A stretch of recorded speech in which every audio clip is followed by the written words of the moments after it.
Hello, welcome back to Dreaming Stories. Today I would like to celebrate all the books that I received as a Christmas present from my boyfriend. You may be aware, but Waterstones runs a 50% sale on their hardbacks every year during Boxing Day. And it is my tradition to actually buy a bunch of hardbacks during this sales time.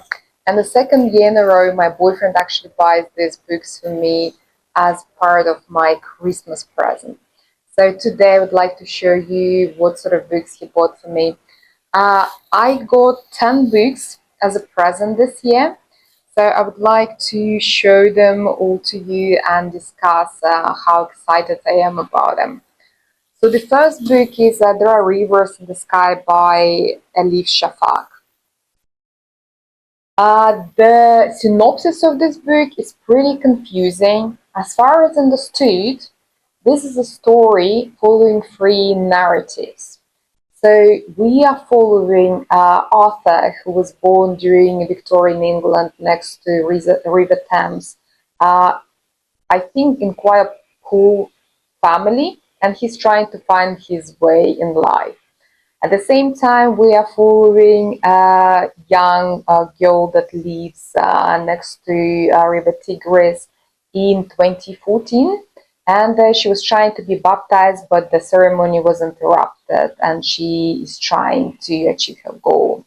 And the third narrative we're following is Zaleka. She lives in London in 2018, and she lives next to River Thames, and she is dealing with a broken marriage.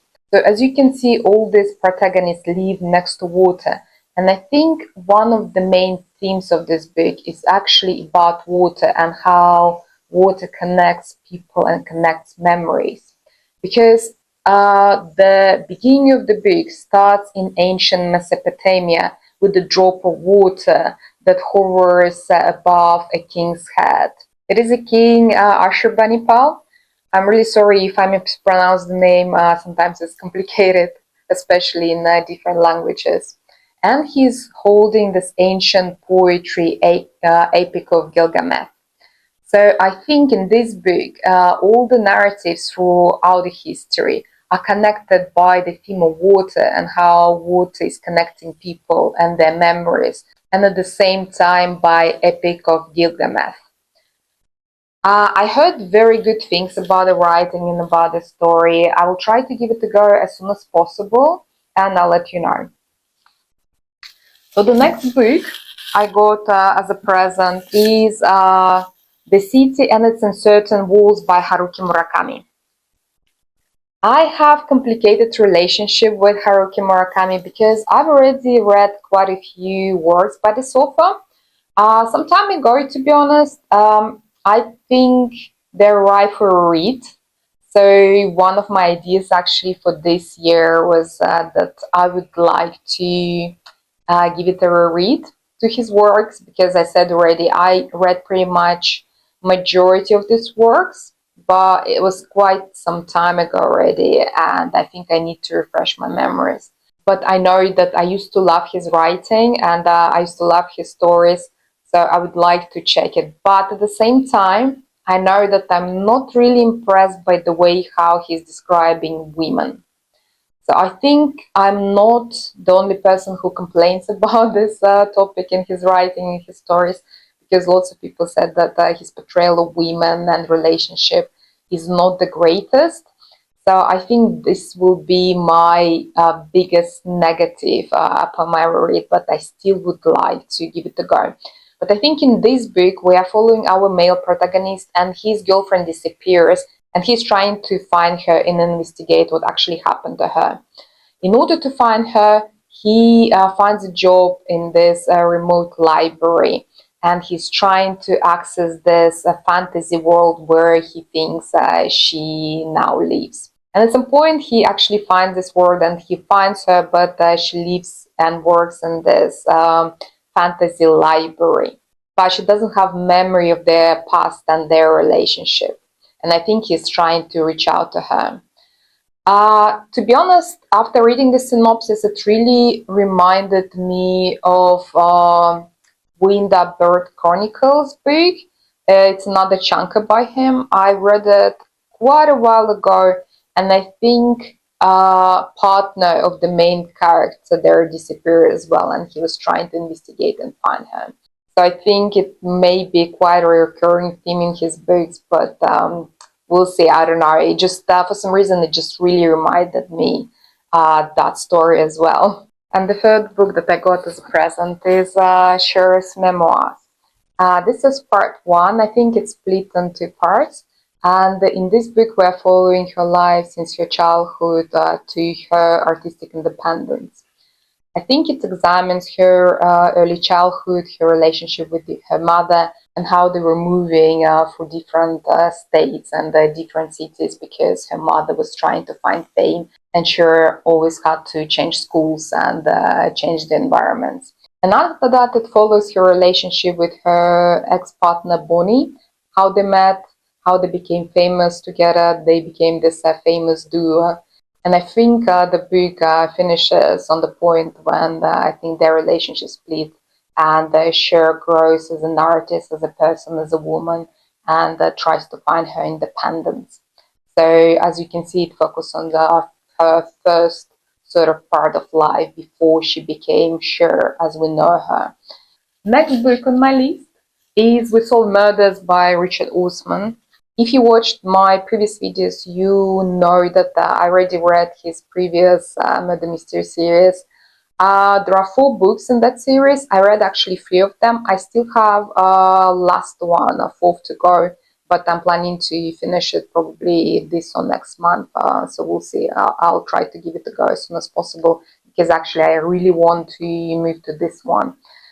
In this book, it's the first book in the new murder mystery series. We follow a family duo, Steve and Amy Wheeler.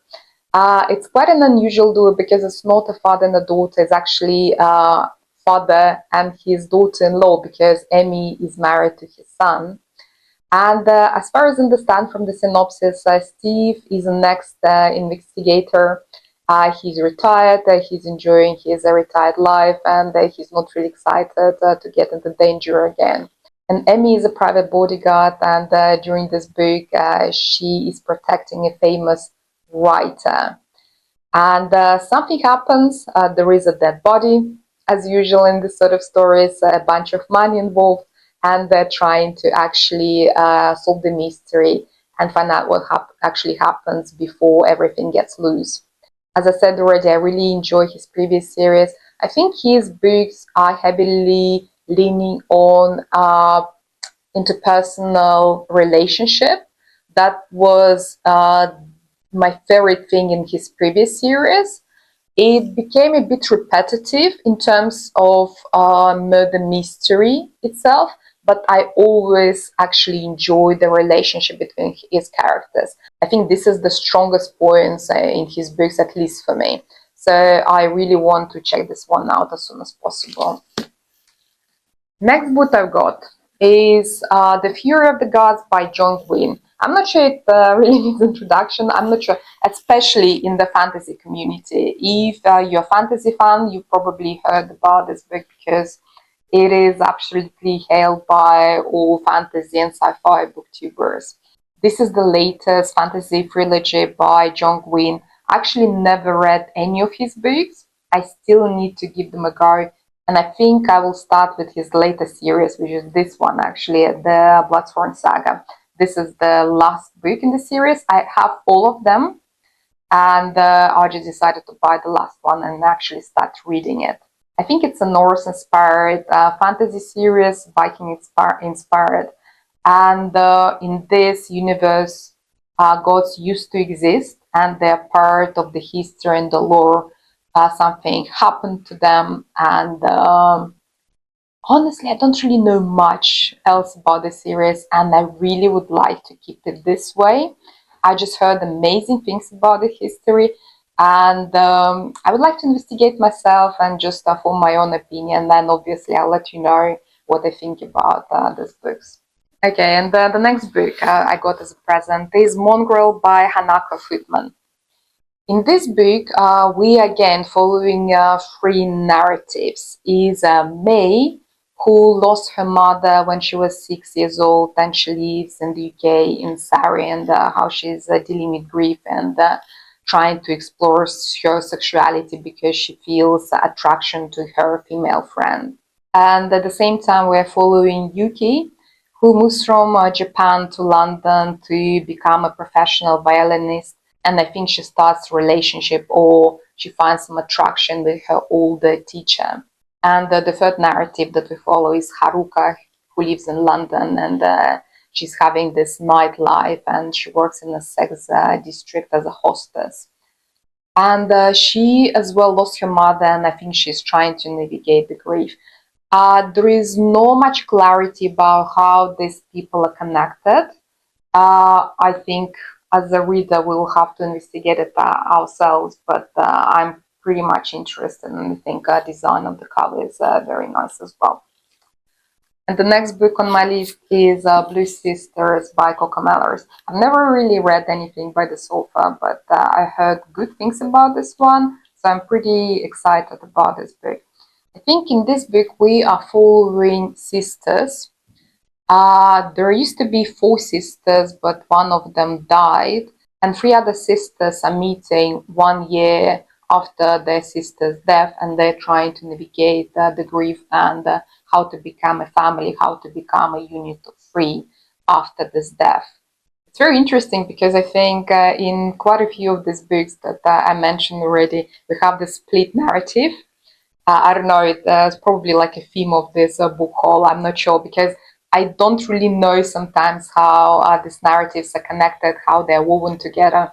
I think that's the interesting thing about these books, when you're actually trying to investigate and trying to understand the idea behind the story and what the author was trying to say by the structure. So yes, Blue Sisters by Coco Mellors, and I'm really excited to read this one as well. And the next one is The Glassmaker by Tracy Chevalier. I think in this book we're following our protagonist Orsola, who lives in Murano, Italian town next to Venice, in the past. And she's an inspiring glassmaker. But at that time in the history, women weren't really encouraged to become artisans. So she is trying to be the best master and to get approval of her family and to perfect her craft. And we follow Ursula and her family throughout the history, because I think it's sort of like time travel story, and we can see her growing as a master through different stages in the history, and we follow her and her family. There is no much clarity again about the time traveling situation, so we don't really know how they managed to do that.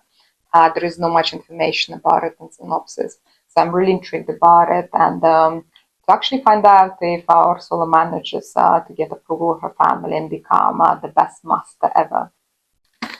And the next one is actually very, I think, heartwarming and cute, and it's Following the Moon by James Newbury. I've seen a few books by this author, and they tend to be on a very sort of beautiful and cute and heartwarming side. I've never really read anything by him.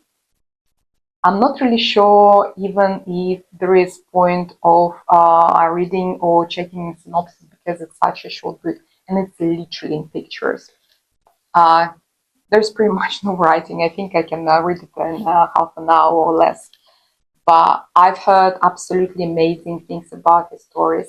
I was really actually intrigued because I've heard all these amazing reviews of his books, but I've never actually gave them a go myself, just because I always felt, I don't know, like a bit stingy maybe to pay a full price for this book, even though there is not much writing and you can literally finish it within half an hour at most. But anyway, I decided it's the right time for me to actually try it, and to form my opinion, maybe actually buy his older works as well. But I think in this book we're following a young pup and a wolf, how they meet and their journey. So yeah, I'm not exploring the rest just because it's like there is not much to explore, and I'm afraid just the synopsis will spoil everything for me anyway. And the next book I have is actually a spy story. I don't really read many spy stories, but this one sounds intriguing. It's Gabriel's Moon by William Boyd. I've never read anything by this author, but I'm trying to read more varied reading this year because it's one of my goals for reading this year because I think following just one genre just puts me in a reading slump. And I would like to become a more well-rounded reader in general and not just focus on one thing, on one genre. Uh, so yes, that's the reason I got this one. I have some ideas about other spy books. Actually, please do leave some comments if you can recommend some books in this genre. So I'll be very excited actually to check them out, and I'll probably read and we can discuss them. But in this book, we are following Gabriel. I think he is a traveling writer, and he got an assignment to a contract to interview a politician, and everything gets loose. He gets introduced to an MI6, and he gets entangled, I think, in a relationship with one of the handlers, and some exciting adventure awaits him. Again, it's a relatively short book. I don't think I really would like to check much of a synopsis, but if you read this book, do let me know if you enjoyed it and what you thought about it. And the last book is actually a non-fiction. It's Henry V by Dan Jones. To my shame, I don't really have an extensive knowledge of history and especially British history. That was the reason for me behind actually buying this book. Actually, you can see a half price sticker here just because all these books were half price sale, part of a half price sale. I've heard that Dan Jones is quite good in writing non-fiction history books. He's pretty famous, and I've heard about a few books written by him, but I actually never tried them myself. Uh, I heard that Henry V is considered one of the best monarchs in the history of Britain, and but at the same time, he wasn't really a monarch for a long time. I think it was just over 9 years, but at the same time, he literally managed to transform the country and transform the economy and politics of the kingdom. So that's why I was very intrigued to actually give it a go and to actually learn more about the history of the country where I live. Yes, thank you very much for watching this video. I am really grateful to my partner for buying these amazing books for me. And I'm really excited to read all of them and I discuss actually them with you. If you read any of them, please do let me know, or if you have any recommendations for me for some other exciting books, also leave it in the comments below. And we discuss it soon. See you. Bye.